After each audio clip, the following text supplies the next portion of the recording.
Question, Madame Boussissi. Merci, Monsieur le maire. Déjà, je voulais remercier Kader parce que j'avais préparé une question suite à beaucoup d'interrogations de Nantériens de confession musulmane. Mais je vois que Kader a pratiquement répondu, on va dire, à l'ensemble des questions qui m'ont été posées et auxquelles je n'ai pas pu répondre de suite, surtout pour les gens des quartiers. Mais je vais quand même vous poser ma question. Alors, Monsieur le maire, chers collègues, comme le rapport l'a très justement rappelé, l'Institut Ibn Badis est confronté depuis plusieurs années à une hausse constante de la fréquentation de ses fidèles. Et la superficie de ses locaux actuels ne permet plus d'y répondre correctement. Cette situation n'est pas possible et nous affecte au titre du principe de laïcité et de l'exercice de liberté de culte dignement qui est associé. À cet effet, le groupe Aimé Nanterre s'associe à toutes les solutions et démarches qui permettront de remédier à cette difficulté et d'accueillir dignement les fidèles pour qu'ils puissent exercer leur culte librement. Néanmoins, concernant la forme que prendront la cession de ce bien municipal et ses modalités de paiement, deux éléments appellent des compléments d'information de votre part, je crois. Je fais quand même une parenthèse, Kader, parce que tu as largement répondu aux questions que certains Nantériens de confession se posaient. Donc là, je pense que s'il y a transmission, ils l'entendront. Et moi, je leur ferai un retour de ce qui a été dit. Au sein du point numéro 4, il est évoqué un devis réalisé par Madame Artabas, architecte, qui interviendra notamment pour effectuer la rénovation complète du bâtiment cédé et des espaces extérieurs. À ce sujet, en parallèle de ce devis, et au vu de la somme engagée lors de cette transaction, est-ce qu'un expert désigné par la ville a été mandaté ou bien l'intervention des services de la ville a été requise afin d'effectuer une contre-expertise en totale indépendance? De plus, lors du point numéro 6, il nous est détaillé qu'une partie des modalités de paiement seront lissées sur 15 années, au moyen de mensualités d'un montant de 9 472 €. Du fait de la nature de l'acquéreur, en tant qu'association et de ses ressources, nous comprenons que des modalités de paiement avantageuses aient été convenues. Néanmoins, afin de s'assurer de la bonne gestion financière de l'opération et dans l'intérêt des Nantériens et Nantériennes, le groupe Aimé Nanterre se demande quels sont les intérêts exercés par la municipalité. En effet, quel sera le taux d'intérêt exercé? S'agit-il d'un prêt à taux zéro? Aucune information n'est donnée à ce sujet dans la délibération présentée. Enfin, le principe de liberté de culte est un corollaire du principe de laïcité et nous voterons naturellement pour l'agrandissement de ce lieu et l'accueil avec dignité de tous les pratiquants de culte au sein de la ville de Nanterre. À ce titre, nous prenons acte des initiatives prises par la municipalité envers les Nantériens de confession musulmane et nous nous en félicitons. Nous soutiendrons également de telles démarches lorsqu'il s'agira des conditions d'accueil des cultes israélites qui demandent depuis plusieurs années un agrandissement de la synagogue. Chrétiens, ainsi que toutes les confessions qui composent Nanterre et en font d'ailleurs l'une de ses richesses et de ses principales forces.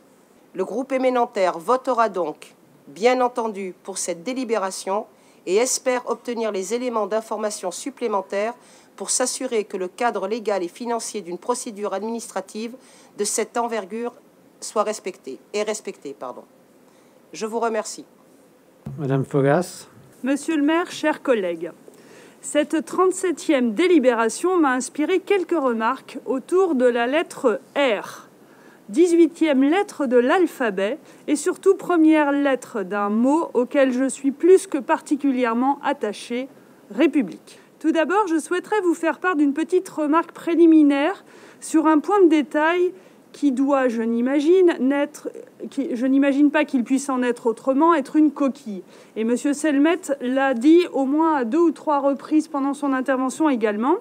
Vous mentionnez fièrement, en commencement de cette délibération, que, je cite, « lors de la séance du 10 décembre 2019, le conseil municipal adoptait à l'unanimité une convention actant le projet de vente à l'association Ibn Badis d'un bien communal situé 229-231 avenue Georges Clemenceau. Ce qui est inexact puisque plusieurs plusieurs élus n'ont pas pris part au vote. Donc il ne s'agit pas d'unanimité. Ou alors c'est un peu 100% des gagnants ont tenté leur chance comme au loto.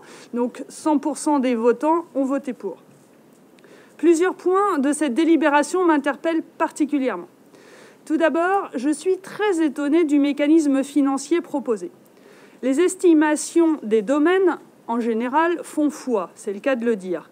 On l'a vu dans des précédentes délibérations, notamment et surtout celles liées à des cessions. Pourquoi ce cadeau de 1 360 000 à un culte en particulier ? Ne s'agit-il pas d'une vente à perte d'un bien qui est contraire au principe républicain de la subvention des lieux de culte ? Mon fameux R du début intervient ici. De quoi parle-t-on ? Financement cultuel, financement culturel. L'un des deux n'est pas compatible avec l'esprit de la République. Je vous rappelle l'article 2 de la loi de 1905. La République ne reconnaît, ne salarie, ni ne subventionne aucun culte. Vous justifiez la ristourne de 50% par rapport à des devis effectués. Pourriez-vous les préciser aux membres de ce Conseil ? Vous me direz que vous soutenez tous les cultes dans notre ville. Mais pourriez-vous me préciser, depuis que vous êtes maire, Monsieur Jarry, quelles sont les subventions consenties aux différents cultes présents à Nanterre ? De plus, la vente sur 15 ans, sans aucune précision en fait sur le prêt, a un coût pour la ville de Nanterre et pour les finances nantériennes. Vous avez décidé un prêt sur 15 ans, alors que votre mandat est de 6 ans, 5 ans maintenant. Que se passerait-il si la prochaine majorité municipale décidait de remettre en cause cette cession et son montage ? Dans ce mécanisme, qu'est-il prévu à la fin des 15 années ? Existe-t-il une clause de revente liée à la plus-value d'un bien à quelques pas du quartier stratégique de la Défense ? Vous parlez d'un problème récurrent d'une surfréquentation de la mosquée. Vous parlez également du fait que Nanterre pallie l'absence de lieux de culte dans les villes voisines. Dans le même temps, Nanterre compte déjà plusieurs mosquées officielles. La mosquée Émir Abdelkader, la mosquée Ogba Ibn Nafé au Petit Nanterre, la mosquée du foyer des Acacias et la grande mosquée Ben Badis de Nanterre, sans oublier à proximité la mosquée provisoire de Puteaux qui est sur le territoire de Nanterre. Cela appelle plusieurs questions. Est-ce aux Nantériens de payer pour un projet qui paraît d'abord départemental ? Avez-vous eu des démarches auprès des communes du Pold à ce sujet ?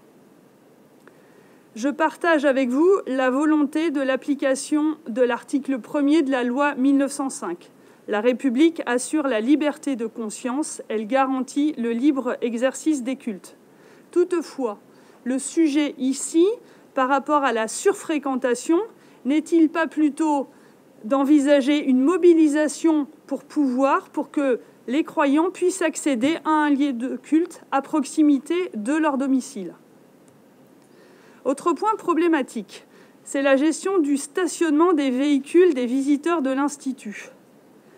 Vous êtes intervenue, Madame Mounier, en début, en disant qu'il y avait un problème de circulation sur l'avenue Clémenceau, avec des stationnements illicites. Voilà. Si la capacité d'accueil est doublée, notamment avec des personnes qui ne viendraient pas de Nanterre, comme la délibération le suggère, il va y avoir un afflux important de véhicules qui va accentuer, voire rendre critique le stationnement pour les visiteurs, ainsi que pour le voisinage. Lors de porte-à-porte qui ont été réalisés dans les immeubles autour de l'Institut, beaucoup d'habitants rencontrés nous ont dit leur souhait de déménager à cause de l'affluence de véhicules garés de façon complètement illégale. La voie de bus est souvent neutralisée, les trottoirs, les sorties de parking d'immeubles.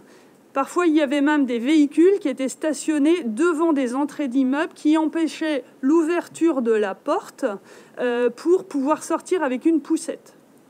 La mairie, qui a été interpellée à de multiples reprises par les habitants et les copropriétés, ne semble pas avoir apporté de solution, alors que dans le même temps, elle envisage de permettre de doubler la capacité d'accueil. Les habitants de tout le quartier jusqu'au parc sud savent que les difficultés pour se garer se sont accentuées en même temps que la fréquentation augmentait. L'espace autour de l'Institut est très limité et situé sur un axe routier très important, potentiellement dangereux, la route nationale 13. De ce point de vue, s'il arrivait quelque chose, s'il arrivait un accident, la responsabilité du maire pourrait être engagée par rapport à cela pour ne pas avoir en fait anticipé ces difficultés de stationnement et de circulation.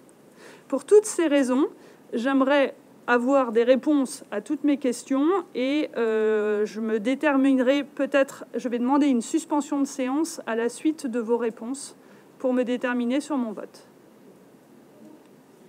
Chers collègues, notre ville a toujours été marquée par sa tradition d'accueil des différentes vagues d'immigration qui ont fait et continuent de faire son histoire. Une histoire de tolérance, de mélange et de mixité des cultures. Les différentes majorités municipales, depuis des décennies, ont toujours eu à cœur de construire une ville inclusive, une ville qui considère et respecte chacun de ses concitoyens. Dans la diversité des populations qui composent Nanterre, la question des lieux de culte, dignes, j'insiste sur ce mot, des lieux où les citoyens croyants peuvent exercer leur foi librement et de manière décente, fait partie du débat public. À ce jour, Nanterre compte 3 grandes mosquées, avenue de la République, avenue de la Commune de Paris, avenue Georges Clemenceau, et les porteurs de ces projets ont toujours trouvé le concours de la municipalité pour les accompagner. Ces choix politiques, nous les assumons, car une ville qui accueille, qui intègre, est aussi une ville où tous les citoyens peuvent pratiquer leur culte au sein de la cité. Il s'agit ce soir de la vente d'un bâtiment communal, classé, ça a été dit, d'une ancienne école de la ville, pour permettre l'extension de la mosquée Georges Clemenceau. Sans revenir sur les montants de vente détaillés dans la délibération, ce montage financier pose un certain nombre de questions, à court et à plus long terme. Parmi elles, j'en citerai 3. Dans le contexte financier que la ville traverse et que notre maire qualifie d'historique, nous en avons largement débattu ce soir, n'aurait-il pas été plus utile que les 2 705 000 € de cette vente entrent immédiatement dans le budget de la ville, plutôt que d'en étaler près des 2/3 sur 15 ans? Les besoins sont criants. L'exemple de la gestion de la crise du Covid sur 2020 et les dépenses non prévues de plus de 5 millions en sont un exemple. Le second point, outre la durée de remboursement, si j'entends bien qu'il s'agit d'une mesure exceptionnelle, je m'inquiète du précédent ainsi créé. Que répondrons-nous si d'autres demandes de ce type sont formulées? Enfin, cette délibération, qui peut interroger certains d'entre nous sur la question de la relation entre la puissance publique et les cultes, est un sujet éminemment d'actualité. Face à ces questions et aux échanges que j'ai pu avoir avec plusieurs élus de la majorité, demeure finalement un débat ouvert. Rien de surprenant au regard de la nature de ces sujets de société complexes, importants et pleinement d'actualité. C'est pourquoi, pour ma part, je m'abstiendrai sur cette délibération. Donc, Monsieur Ribaud. Merci, Monsieur le maire. Juste 2 mots, très rapides, pour dire qu'en ce qui concerne Nanterre Ensemble, nous réaffirmons tout le bien fondé de ce projet. Et que nous pensons vraiment qu'il faut que l'Institut Inmadis puisse s'agrandir, évidemment, pour faire bénéficier des meilleures conditions de sécurité, si on devait parler que de ça, à tous les gens qui y accèdent. Donc on soutiendra de toute façon, comme on l'a toujours fait, ce projet d'agrandissement. Par contre, il est vrai qu'aujourd'hui, à la lecture des éléments très détaillés que vous nous avez fournis, mais sur lesquels on pense qu'il manque, comme l'a dit le groupe Aimé Nanterre ou même Madame Fogas, pas mal d'éléments, on ne prendra pas part au vote en attendant que vous puissiez nous fournir davantage d'éléments. Merci. Monsieur le maire, chers collègues, au-delà de la vente d'un bien communal à une association, le protocole signé entre l'Institut et la ville de Nanterre est l'occasion de rappeler l'engagement de la municipalité en faveur de tous les cultes et plus largement du bien vivre ensemble. Nanterre, dans l'esprit et les valeurs des lois de 1905 portant séparation entre les églises et l'État, exprime son respect à l'ensemble des communautés religieuses. Rappelons que notre commune a dans le passé soutenu et accompagner des projets émanant d'autres cultes. Rappelons également que Nanterre est l'une des villes où des événements interreligieux centrés sur le dialogue et le partage se tiennent régulièrement, contribuant ainsi aux échanges réguliers et au respect mutuel entre communautés. La cession du bien communal situé avenue Georges Clemenceau répond à la fois aux besoins de l'association d'exercer de façon pérenne et sereine ses animations culturelles, scolaires ainsi que culturelles, mais aussi à la nécessité d'assurer à son voisinage proche des conditions optimales en matière de tranquillité publique et de cadre de vie. Dans cette optique, Nous exprimons notre satisfaction quant à l'accord qui a été conclu entre l'association et la ville. C'est fort de ce constat que nous appelons à voter en faveur de cette délibération. Je vous remercie. Si je respecte les positions des uns et des autres, le vote est parfaitement souverain. Il conviendrait de signaler, bon, allez, je vais aller, une certaine hypocrisie. On sait éminemment, si on dit à cette association, à une autre, n'importe quelle association, vous payez tout de suite, ça veut dire autant leur dire non. Après, il y a des questions sur la gestion de cet équipement, comme on a d'autres d'ailleurs, même des commerces qui génèrent de stationnements encombrants, tout ça, etc. Chacun prendra ses responsabilités.